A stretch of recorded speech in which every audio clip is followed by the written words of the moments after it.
காவேரி வந்து இந்த மாதிரி விஜய் போனதுக்கு காரணம் பாட்டிக்கு உடம்பு சரியில்லைன்ற விஷயத்த வந்து சாரதா கிட்ட சொல்கிறாங்க. சாரதா அதிர்ச்சி அடைகிறாங்க. பாட்டி இப்போ எப்படி இருக்காங்க, ஃபோன் பண்ணி கேட்டு அடினோடனே ஃபோன் பண்ணம்மா அவர் எடுக்கலை அப்படின்றாங்க. சரிடி தம்பியை கூப்பிட்டு தான் பார்க்கலான்னொன்னே விஜய் வந்து கூப்பிட்றாரு. ஒன்றும் இல்லை எந்த பிரச்சனையும் இல்லை, பாட்டி நல்லா இருக்காங்க, நாளைக்கு காலையில் ஒன்று வந்து கூட்டிகிட்டு போகிறேன் காவேரி அப்படின்னு சொல்லிட்டு வச்சிடுறாரு. இங்கே வந்து நடந்த விஷயத்த வந்து காவேரி வந்து சொல்கிறாங்க சாரதா கிட்ட. எப்படியோ அவங்க நல்லா இருந்தா அது போதும்டி, நாளைக்கு ஒரு ஒரு வாட்டி நான் போய் பார்த்துட்டு வந்துடுறேன்னு. அதெல்லாம் ஒன்றும் வேணாம்மா, நான் போய் நாளைக்கு பார்க்குறேன், அதுக்கப்புறம் எதாவது பிரச்சனை நீ வாமா அப்படின்னோடனே சரிடி அப்படின்றாங்க. காலையில் வந்து விஜய் வந்து கூட்டிகிட்டு போகிறாரு காவேரியை. காவேரி பார்த்தோன்னு வந்து பாட்டி என்ன சொல்ல போகிறாங்களோ, எப்படி பேச போகிறாங்களோன்னு சொல்லிட்டு காவேரி வந்து யோசிச்சுட்டே இருக்காங்க.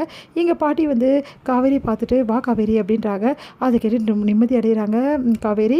அடுத்து வந்து காவேரி பார்த்த பாட்டி வந்து சொல்கிறாங்க, எப்படிம்மா இருக்க, பாப்பா எப்படி இருக்கு, நான் உங்களை கேட்கணும் பாட்டி, நீங்கள் எப்படி இருக்கீங்க அப்படின்னு. நான் நல்லா தாம்மா இருக்கேன், எனக்கு எந்த பிரச்சனையும் கிடையாது. இப்போ பாரு என் பேரன் வந்துட்டா, நான் எவ்வளோ சந்தோஷமாக இருக்கேன் பாரு, நீயும் வந்துட்ட, கொள்ளு பேரனையும் கூட்டிகிட்டு வந்துட்ட அப்படின்னு ஒன்று சிரிக்கிறாங்க காவேரி. சரி பாப்பா ஏதாவது அசைவெல்லாம் தெரியுதா, நல்லா இருக்கா அப்படின்னு கேட்குறாங்க. இதெல்லாம் வந்து பாட்டி கேட்பாங்கன்னு எதிர்பார்க்காத காவேரி வந்து அப்படியே சந்தோஷம் தாங்க முடியல.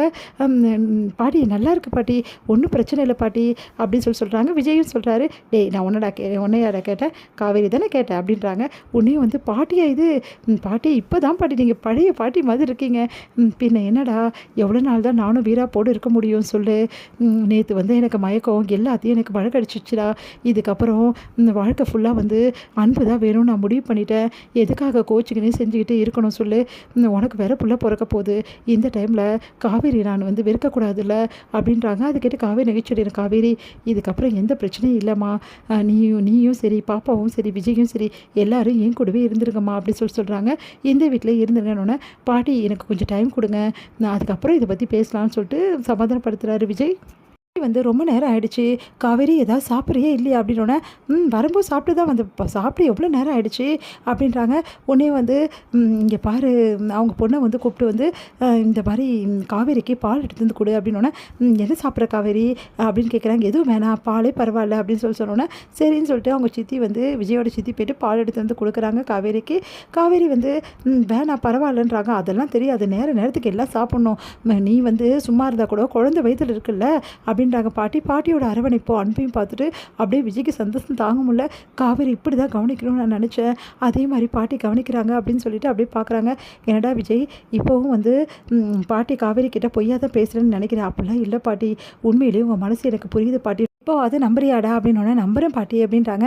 சரி வளகாப்பை பற்றி உங்கள் வீட்டில் வந்து என்னம்மா சொல்கிறாங்கன்னொன்னே, அதுக்கு தான் 7ஆம் மாதம் டைம் இருக்கே பாட்டி அப்படின்னு காவேரி சொல்கிறாங்க. 7ஆம் மாதம் டைம் இருக்கா, இங்கே பார் நடுவில் 1 மாதம் தான் இருக்குது, அதுக்குள்ளேயும் புக் பண்ண வேணாவா, இங்கே பாருறா இப்போல்லாம் வந்து சத்திரத்துக்கு ரொம்ப டிமாண்ட் இருக்குது, அதனால் மண்டபம் பார்க்குறதுக்கு இப்போவே ஆரம்பிச்சிடு, இப்போவே தாத்தா கிட்ட சொல்லிவிட்டு அட்வான்ஸ் கொடுக்க சொல்லி அப்படின்னோடனே, அதெல்லாம் ஒன்றும் வேணாம் பாட்டி அப்படின்றாங்க விஜய். அது கேட்டு ஏன்டா வேணான்ற, இப்போ தானே உடம்பு சரியாகி வந்திருக்கீங்க, இருங்க பாட்டி அதை பற்றிலாம் அப்புறம் பேசுகிறா, அதெல்லாம் தெரியாதுடா இப்போவே பேசுகிறா அப்படின்னோடனே, இல்லை பாட்டி சிம்பிளாக காவேரி வச்சுக்கலான்னு சொல்கிறா அப்படின்னோடனே யோசிக்கிறாங்க. என்னடா சொல்கிறேன், ஆமாம் சிம்பிளாக இருக்கணும், சரி காவேரி விருப்பம் தான் முக்கியம், சரி சிம்பிளாகவே பண்ணிடலாம் பாட்டி, நீங்களா ஒத்துக்கிட்டீங்க, நம்பவே முல்லை பாட்டின்னொன்னே, நீங்கள் 2 பேரும் முடிவு எடுத்தோம், நான் என்னடா சொல்ல போகிறேன், ஆனால் ஒரு கண்டிஷன்டா நம்ம வீட்டில் தான் வச்சுக்கணும் ஃபங்க்ஷன் சரியா அப்படின்றாங்க பாட்டி. சரிங்க பாட்டி உங்கள் விருப்பப்படியே ஆகட்டும்னு சொல்லிட்டு விஜய் வந்து சொல்கிறாரு. காவேரி சரின்னு சொல்கிறாங்க. காவேரி கிட்ட பாட்டி ரொம்ப நல்லா மனசு விட்டு பேசுகிறாங்க, அப்புறம் ரொம்ப நல்லா கவனிச்சுக்கிறாங்க. அதெல்லாம் பார்த்து விஜய் சந்தோஷப்பட்டு காவேரி விஜயும் கிளம்புறாங்க. இங்கே நடந்த விஷயத்துக்கு எல்லாத்தையுமே வந்து காவேரியும் வந்து விஜயும் வந்து அப்படியே வந்து சொல்லிட்டு இருக்காங்க சாரதா கிட்ட. பாட்டி சொன்ன விஷயத்த எல்லாம் சொல்லிட்டு இருக்காங்க. அதை கேட்டு சாரதா ரொம்ப சந்தோஷப்படுறாங்க, என் பொண்ணை ஏற்றுக்கிறாங்கன்னு.